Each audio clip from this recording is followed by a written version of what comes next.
Hello, I'm Maria Hall Brown, and this is LA Currents. Well, his office handles misdemeanors to civil trials to offering advice and opinions, as well as representing the city in both Sacramento, in front of the legislation, and in front of Congress. Of course, I am talking about the LA City Attorney's Office, and I'm delighted to be joined by the LA City Attorney, Michael Feuer. Nice to have you with us. Maria, it's really great to be here. Thanks for having me. All right, so I kind of gave a general list of what the office is responsible for and those that are part of your team. But this is a really different environment, and there are a lot of things that your office is dealing with now that may not have even been on your radar for a while. So what's your day like?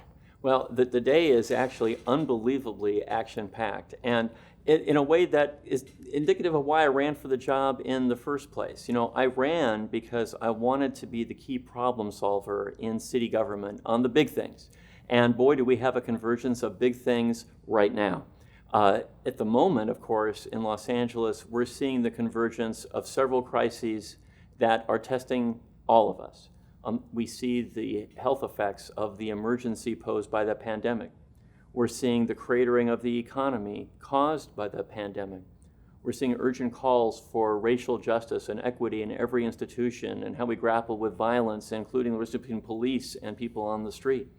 And that's on top of homelessness, which just a few months ago was the major issue for people in our region, climate change, the major issue for our world, and other things, all happening at the same time. And so the challenge for those of us in positions of leadership is how we imagine the next days to come, how we make Los Angeles the best version of who our city can be. And in that context come an array of issues to our office. Just today we were talking about the fact that I was dealing both locally and nationally with key issues of gun violence, with a major homeless issue that we're grappling with how we contend with police issues, and that was just like a 45-minute period of the day. As you mentioned, our office handles three basic categories of work in a normal period of time.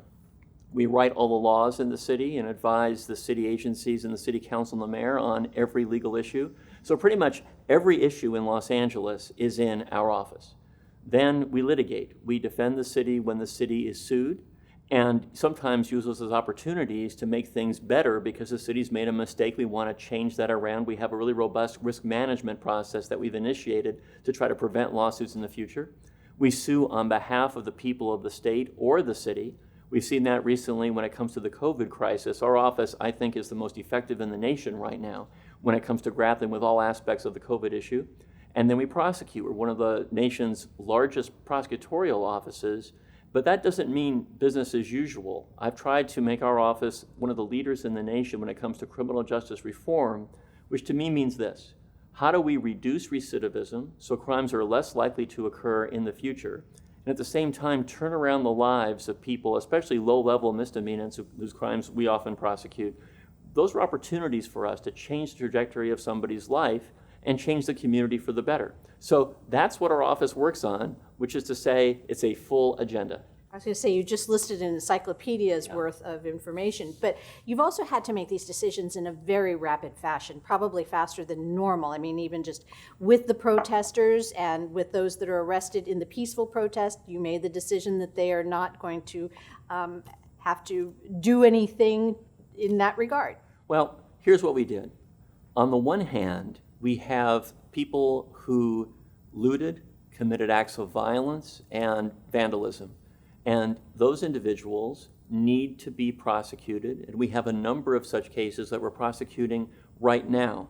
Because, you know, in so many cases, the victims of those acts were businesses that were struggling to emerge for the pandemic and barely making it in that context. And suddenly their front window is shattered and their merchandise has been taken from them. So we're aggressively prosecuting those cases. On the other hand, are the peaceful protesters.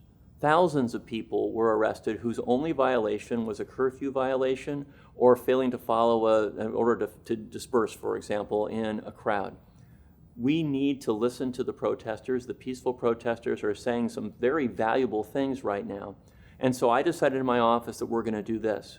With regard to the peaceful protesters, they will not face a criminal sanction. What we are going to do, however, if the peaceful protesters, again, if that's their only violation, What we are going to do, though, is something I believe very deeply in. Right now in our nation, we need to change the us against them dynamic that pervades American culture right now. And nowhere is that more true than on issues that the protesters have cited, issues of race, issues of how police interact with communities, and so on. So we're going to bring people together, protester and police officer, community activists and business leader, together in groups, and we're going to facilitate discussions that are designed to be really candid and get to the point of how do you really feel? Express your views right now about these issues concretely, and ideally we will foster in those exchanges mutual understanding, mutual respect, and empathy for each other. And one more thing, I'm hopeful that those conversations have tangible consequences because in those exchanges, ideas will emerge. I want our office to be promoting those ideas. So there's a lot happening at one time, and I'm also going to be very soon holding virtual town halls with small business leaders, with faith leaders, with neighborhood council leaders, discussing what should the next version of Los Angeles look like.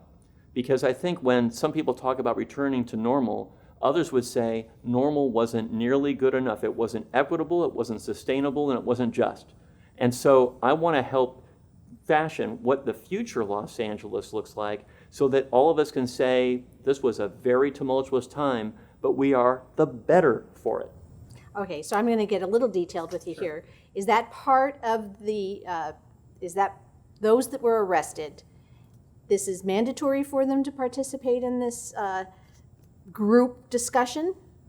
So the answer is no. Okay. They can participate. Choose. And let me say, I really wrestled with that because on the one hand, the lion's share of the people we're talking about were peaceful protesters caught up in curfew violations. Sure. And curfews need to be extremely rarely imposed in the city. They're inimical to basic democratic values, but there are moments, including the moments we just came through, when the curfews had a very important effect. They were kind of a timeout on the street. They calmed things down, and we saw that the protests were essentially peaceful thereafter, and there was almost no looting thereafter. I want to be sure that if there's ever a need, for whatever reason, to call a curfew in Los Angeles, that those curfews are followed.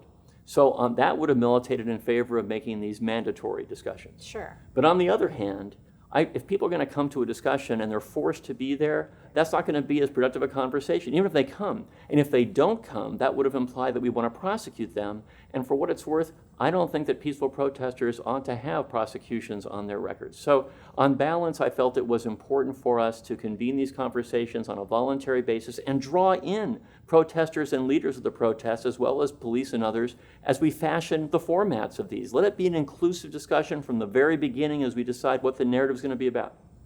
Has it been a lot, excuse me, is it long enough in the planning process that you can kind of test the waters in terms of response, both from law enforcement and from the protester side? Marina, it's so interesting you would say that because, as we're taping this discussion right now, it's only been a week and a half since the issues first arose. And so in very real time, that's one of the effects of the world we're living in right now. In very real time, we're having to make decisions in split seconds sometimes. So even though we haven't even received the cases yet, so we made the decision as to how to handle these cases before we got any of them.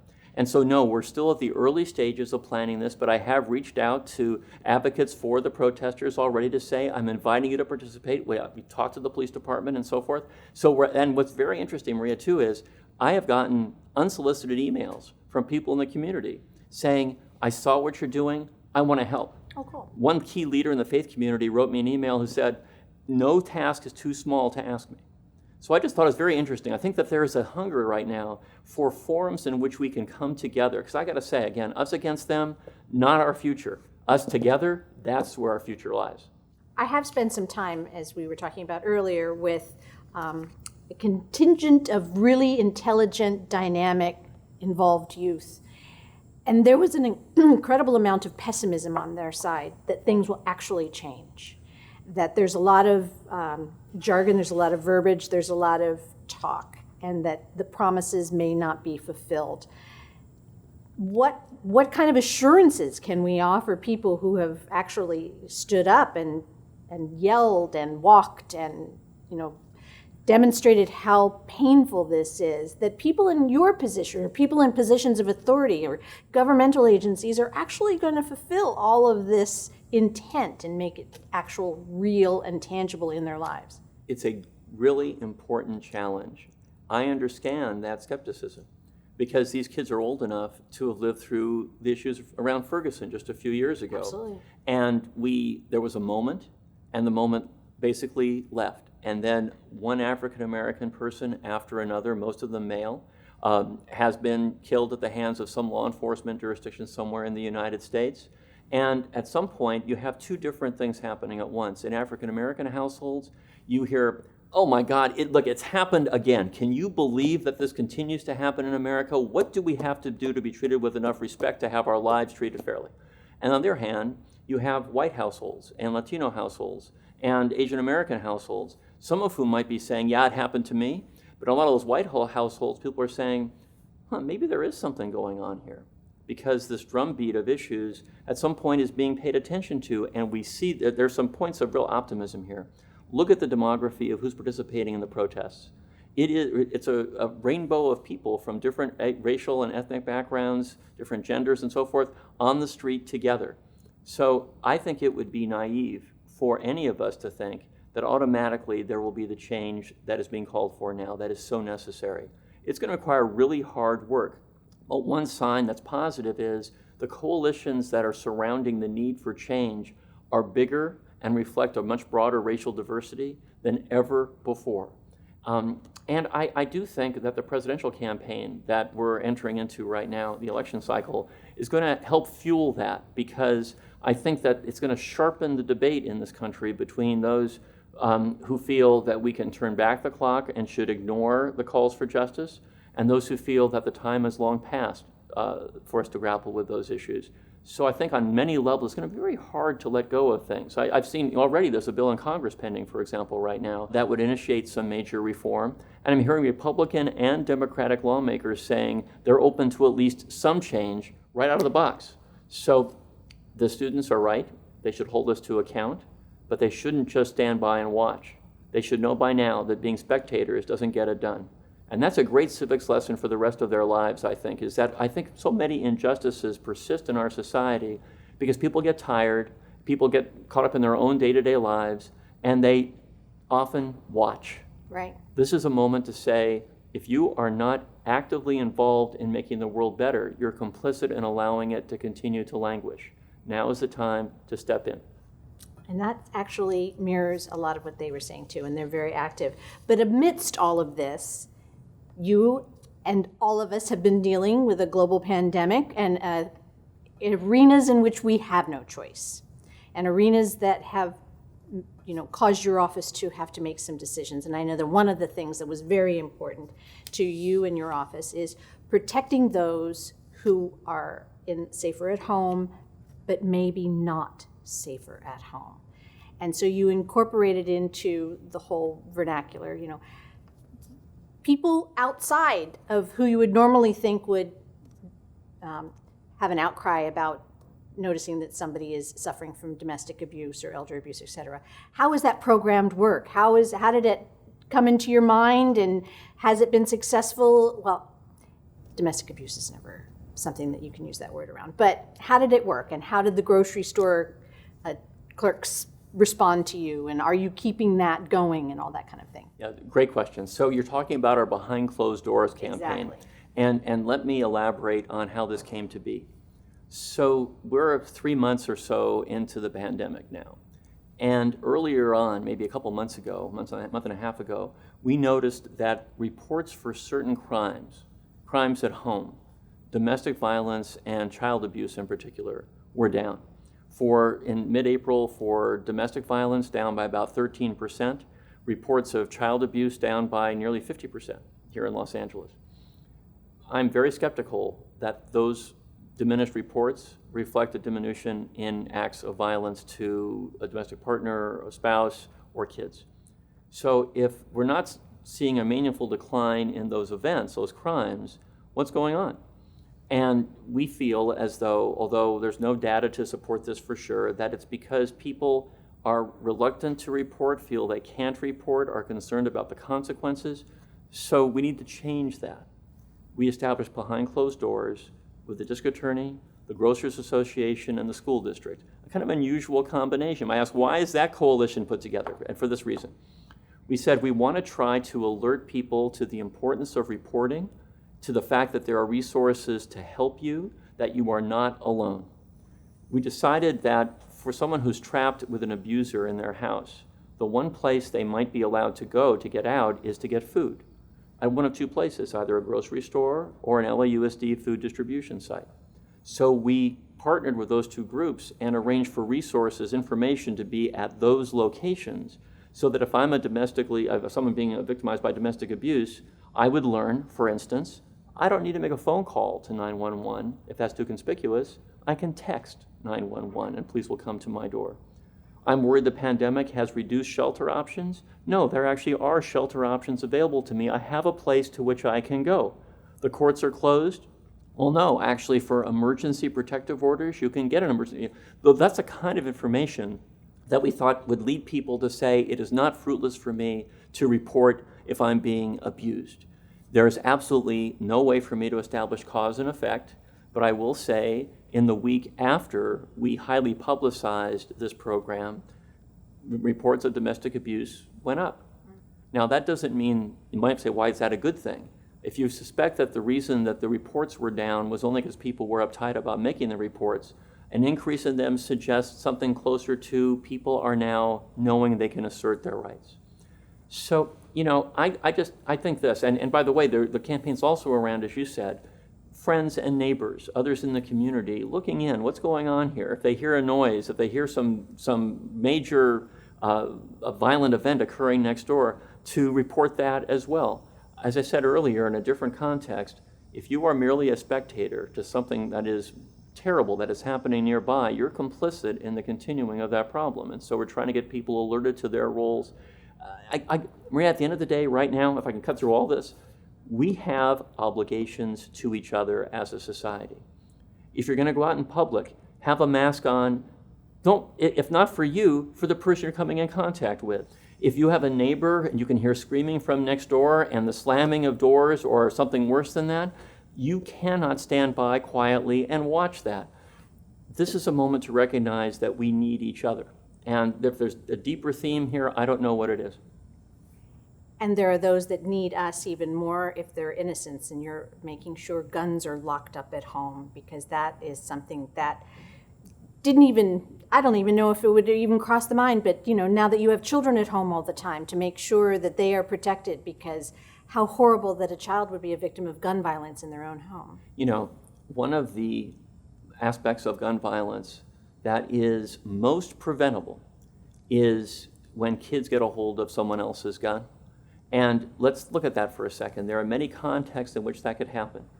Surveys show that 2/3 of kids know where their parent's gun is located, and more than 80% of them have handled those guns at some point. Is there an age range in there? No, just under 18. Okay. And then, imagine a despondent teen getting a hold of that gun. Suicide is the major act of gun violence that our society has to contend with. Our office prosecutes adults when kids have taken unsecured guns from their parents' home or an adult's home to school, for instance. Only some coincidences and acts of courage and so forth have prevented major tragedies where our office has come in after the fact to say, adult, you haven't secured your gun, and there are consequences to that. I don't want to be punitive here. I want to be preventative. I want every adult to know if you've got a gun at home, lock it up, keep it safe, because your kid's life could be at stake. We are prosecuting a case right now that emerged fairly recently where a 5-year-old kid got a hold of a gun that was unsecured, we allege, in the household, and I will say that unfortunately tragedy occurred. We can do better if only adults would take one simple step. Secure guns in your home. We're not saying you can't have a gun at home for defensive purposes. We're just saying if you have one at home, keep it locked up. And in this pandemic, of course, the need to do so is accentuated times 10 because we're home all the time. Kids are home close to those weapons all the time. So yeah, we are in a campaign to underscored the importance of safely storing guns. Earlier on, after the Parkland tragedy, I convened a blue ribbon panel around the city to prescribe a series of steps the school district can take to make schools safer. And one step we recommended that the school district is doing is requiring parents to sign to attest to the fact that if there's a gun at home, they're storing it safely. We hope that helps too. You're part of a coalition for gun safety across the country, and you were saying that there's something that you're working on now, a report about mass shootings. So what is coming out in this report, and what have been the changes since this initiative was created 7 years ago? Yes, good memory, that's right. So soon after I became city attorney, I called the district attorney of Manhattan, whose name is Cyrus Vance Jr. I had met him once, and I proposed the following. As you mentioned, I'd been a legislator in Sacramento, and I learned very quickly, when you're a lawmaker in the Capitol, you get a piece of paper for every bill. The paper says what the bill says, what it would do in practice, who's for it, who's against it, and if you're a Democrat or Republican, your caucus recommends how you should vote on that matter. Interesting to me was, on the for and against it sides, who cared about whom? For example, Democrats cared about, whether the Sierra Club was supportive or something, and Republicans might care about the Chamber of Commerce. Everybody cared about what prosecutors thought, Democrats and Republicans alike. So I became the city attorney. As we mentioned, one of my jobs is to be the city's top prosecutor. So I said to Mr. Vance, why don't we combine forces and create the nation's first ever coalition of prosecutors focused on gun violence prevention, because we have credibility everywhere. And we can be sharing best practices and going to Capitol Hill and really trying to move the needle on this issue. So our group, it's been now almost 7 years in action, called Prosecutors Against Gun Violence. We have more than 50 members, prosecutors from red states and blue states, this nonpartisan coalition. And we were just talking this morning about the fact that a summit we held last October in Las Vegas on the couple-year anniversary of that terrible mass shooting in Las Vegas was focused on how to prevent and intervene with mass shootings. And we're working on a report as we speak. That's going to emerge. It's going to emerge relatively soon, I think, about how prosecutors can play a leading role in not only responding to a mass shooting, but helping prevent it in the first place. I don't want to preview too many of those details yet. That'll be for another conversation we have together. We're not quite ready to produce that yet. But we talked about that, and we talked about issues of race and guns, which are highly important to grapple with in this moment now. So yes, it's a very eclectic job. We're dealing with many different issues, domestic violence to gun violence, homelessness to police conduct, having a society that is free of injustice and bias, and that was just this afternoon. So it's a busy time. It's a busy day. Yeah. Well, let's go ahead and jump into that whole idea, because you added another component to this, the unhoused and the homeless. Yeah, a lot of thoughts about that. So when maybe 4 or 5 years ago now, I created a position in my office for the first time in the history of my office, just to focus on homelessness. A staff member of mine named Gita O'Neill is now in that role. And we've played a very significant role in creating a whole slew of approaches on homelessness. And let's agree that none of these approaches by itself is going to be the full solution. For example, we have a program at the intersection of homelessness and misdemeanor crime related to drugs. And just for a moment, this is representative of how we're trying to think about the issues. So Proposition 47 passed a few years ago. Among other things, it made a lot of drug possession felonies into misdemeanors. So we looked at that, knowing that most voters who supported that felt as though that would lead to more drug treatment and less warehousing of people in prison to get better addicted. But in the real world, after that initiative passed, a small percentage of people were getting drug treatment, and there were other issues in society, and this was contributing to a lot of things on the street that aren't so great. So I convened the leaders of the criminal justice system in my office for a series of 3 important meetings, a group that very rarely convenes: the presiding judge of the court system, the presiding judge of criminal courts, the DA, the public defender, the police chief, the sheriff, and others, all in a room. How can we do better? And the outcomes were unclear, because the initiative to change the law wasn't sure what we could do systemically to change. So we went to the state and got a grant, very unique for a prosecutor's office to get. We said, let's try this. We want to intervene before someone enters the justice system. The program's called LA Door. We now, as a prosecutor's office, send mobile teams, a nurse, a substance abuse expert, a mental health expert, caseworkers, typically formerly incarcerated, to the street, to locations where homelessness is prevalent and Prop 47 drug offenses are prevalent. We're trying to find people before they commit an offense and get them the services and housing that they need. This is gritty work. I've been out with these teams. It's sometimes dangerous, very complicated work, because this is a universe of people who it's sometimes hard to help. And I was talking to one of our nurses who's administering health care under a bridge on the street, talking to our team. But then I saw moments of hope.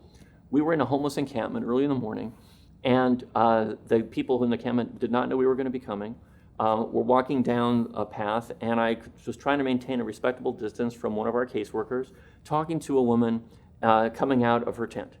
And she wasn't expecting anybody to be there. Our caseworker has a little insignia on a polo shirt that says LA Door on it.